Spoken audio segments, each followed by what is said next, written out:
What if the most dangerous disasters don't begin with explosions, sirens, or fire but with a single silent tear in the ground? Early this morning, Mount Etna did exactly that. A massive fracture split open along its flank, and within minutes, scientists realized something chilling.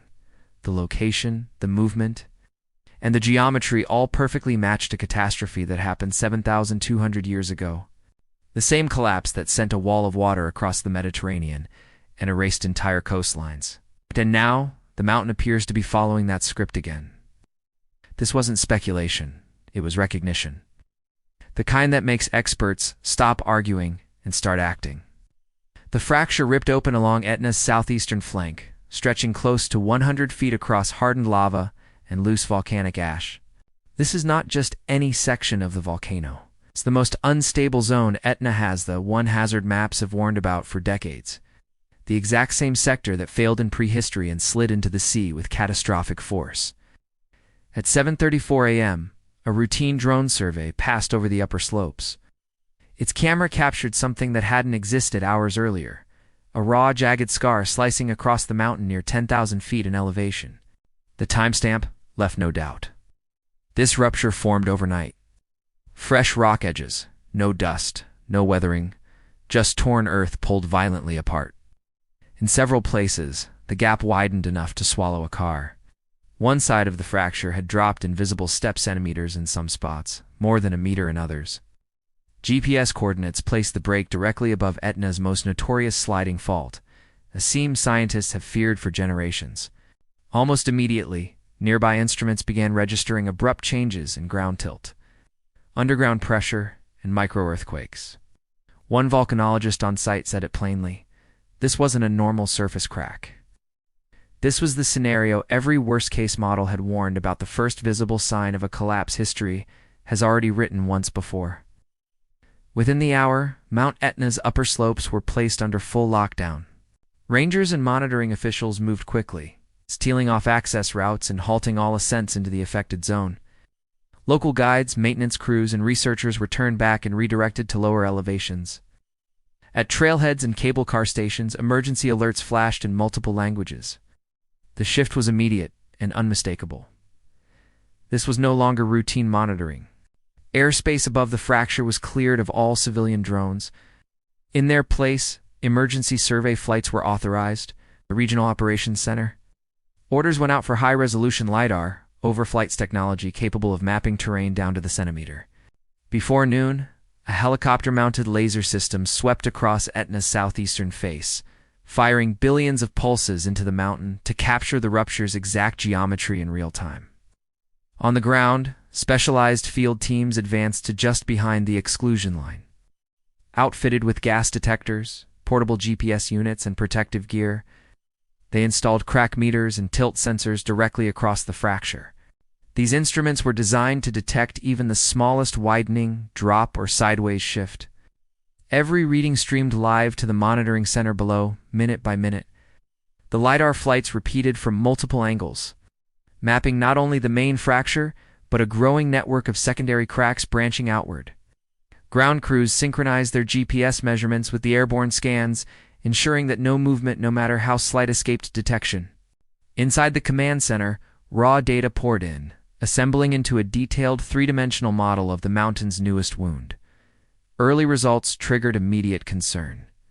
Displacement wasn't measured in millimeters or even centimeters, but in full meters. That confirmation prompted urgent calls to national hazard authorities. By mid-afternoon, the exclusion zone expanded again, sealing off every approach route. A second wave of drone flights began thermal and gas surveys, scanning for hidden heat and chemical leaks along the fracture. Leadership issued a clear directive: no one beyond the closure line except essential survey crews. Every lost hour meant less clarity. Etna's most dangerous fault was now under constant surveillance, and one question dominated every screen: was the movement slowing, or was this only the beginning? As visuals gave way to data, the mountain's behavior became impossible to ignore. Streams of information poured into the monitoring center from every direction: satellite radar, ground-based GPS stations, crack meters, and drone photogrammetry. Each system worked independently. Each told the same story. Etna's southeast flank wasn't just fractured, it was moving.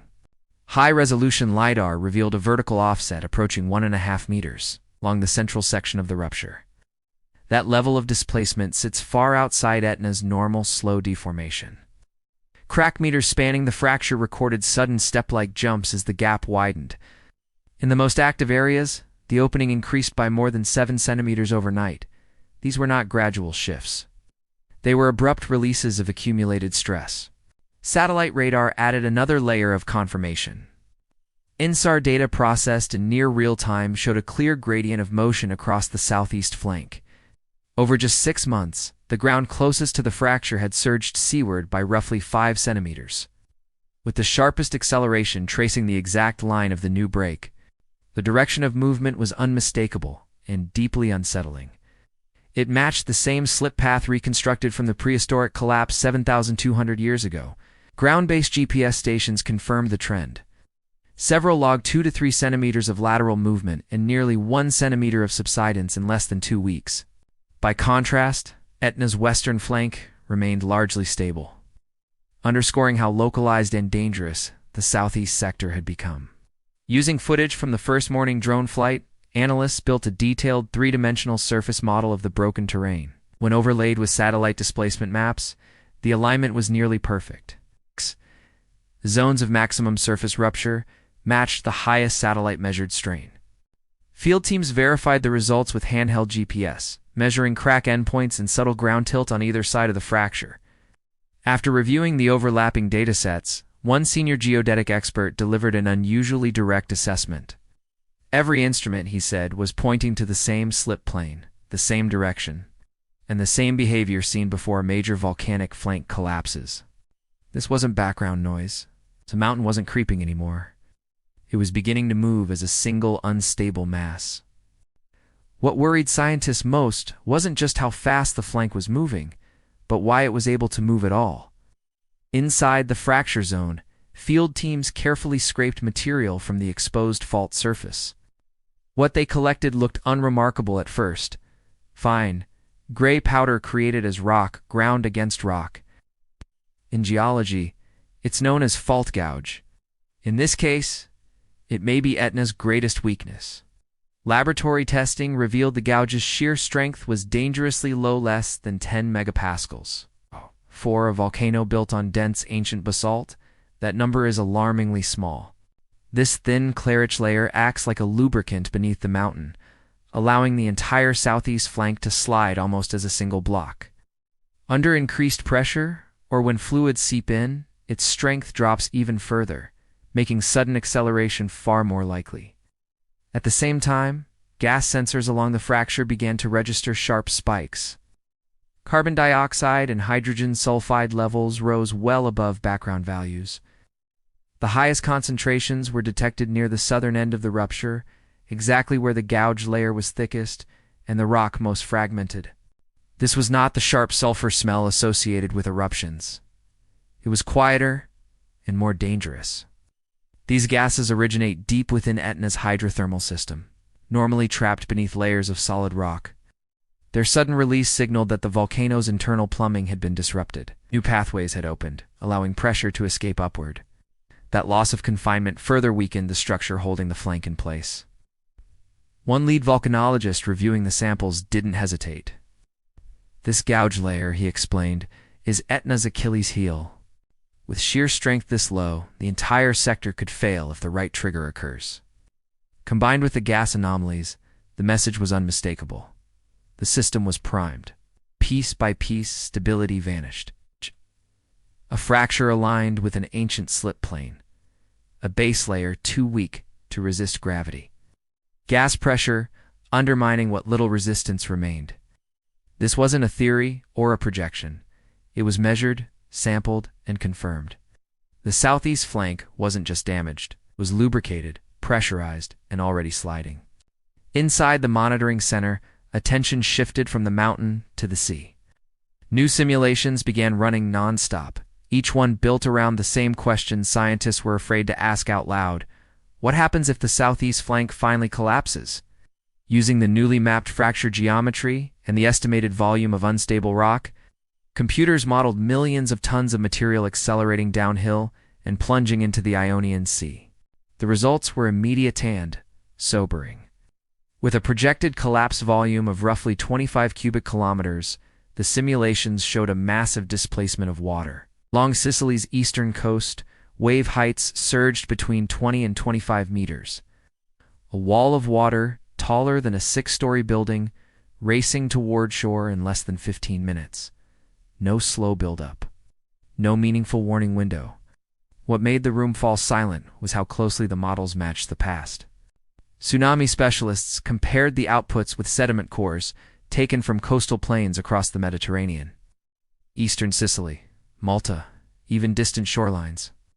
The same pattern appeared again and again, thick layers of marine sand and gravel deposited far inland, all dated to roughly 7,200 years ago. The simulations reproduced those deposits with unsettling precision. Arrival times lined up. Wave heights matched. Even the inland reach mirrored the geological record. Chemical analysis had already confirmed traces of Etna's volcanic material embedded in those ancient layers, tying the prehistoric tsunami directly to a flank collapse from this very mountain. On the screen's color gradients told the story visually. Deep red along the coastlines, fading outward across open water. 10 to 15 minutes to eastern Sicily, around 30 minutes to Malta, just over an hour. 2 parts of southern Italy and the Greek coastline. Borders offered no protection. Distance bought very little time. These weren't exaggerated worst-case scenarios. Every parameter, collapse speed, slide volume, water depth, was calibrated against physical evidence preserved in the Earth itself. The models weren't predicting something new. They were recreating something that had already happened. As the fractured geometry locked in with ancient slip planes, the warning became unavoidable. If the flank fails, the sea responds instantly. The margin for response isn't measured in hours, it's measured in minutes. As the simulations ran, another crisis unfolded far from the screens. Evacuation planning around Mount Etna has always walked a thin line between scientific warning and public order, and now that line was beginning to tear. Internal reports revealed growing disagreement among officials. The formal threshold for raising the highest alert level is 5 centimeters of movement per day. Instruments on the southeast flank were now exceeding 7. Some recorded more than 7 centimeters in a single day. Volcanologists urged immediate action, arguing that every hour of hesitation narrowed the chance to save lives. Emergency planners pushed back, haunted by previous evacuations where partial warnings triggered panic, gridlock, and chaos without a disaster ever materializing. The debate intensified behind closed doors, mirroring the fractures spreading across the mountain itself. Recent evacuation drills exposed how fragile the system truly is. In one large-scale exercise, more than 12,000 residents from 18 towns attempted to evacuate.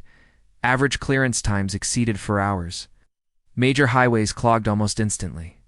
Narrow mountain roads became bottlenecks, trapping convoys for over 90 minutes. At ports and airports, only a fraction of evacuees reached their designated hubs within 6 hours. Follow-up simulation revealed even deeper flaws. Landslides blocked critical routes. Nearly 40% of participants were stranded. Maritime evacuation lagged badly. Fewer than 1 in 5 reached boats on time. Cellular networks failed within the first hour, leaving command centers blind to entire neighborhoods. Traffic studies confirmed the issue was structural. These roads were designed for daily life, not the sudden movement of hundreds of thousands. Capacity limits were exceeded almost immediately. Delays of 60 to 90 minutes became routine. In a scenario where a tsunami could arrive in minutes, those delays were fatal. Behind closed doors, officials argued over transparency. Some demanded full disclosure, fearing secrecy would destroy trust. Others warned that a mass evacuation could turn highways into death traps. One leaked remark captured the reality with chilling clarity: if the flank collapses, no warning will ever be enough. Right now, sensors show the fastest movement ever recorded on Etna's southeast flank. Plans are being quietly revised. Because if the mountain moves next, it won't wait for readiness, it will move on its own terms. The most unsettling part of this story is not that Mount Etna is dangerous. Etna has always been dangerous. It's that the mountain is no longer improvising. It's following a path carved by its own past. 7,200 years ago, this same flank failed along the same hidden seam. Rock slid into the sea. The sea rose in response. Coastlines vanished. Communities disappeared so completely that only sand layers and broken shells remained to tell the story. That disaster didn't live on in memory, it lived on in geology. Now, that geology is moving again. Today, there is no towering ash plume, no river of lava racing downhill. From a distance, Etna looks unchanged. Roads are busy, towns are awake. Life continues beneath the mountain's familiar silhouette. But beneath that calm surface, gravity is doing what it has always done, exploiting weakness, following the easiest path downward. Every instrument is saying the same thing. The flank is sliding as a single mass, its base is weakened. Gas pressure is venting from below. The geometry matches the ancient collapse with unnerving precision. This is not a prediction. It is a replay lining up in real time. If failure comes, it will not negotiate with evacuation plans or warning systems. It will not wait for traffic to clear or phones to ring. The collapse will happen first. The water will move second. And everything else will be left reacting to momentum that cannot be stopped. Nature doesn't rush, but it never forgets. And sometimes, the past doesn't come back as a memory. It comes back as motion.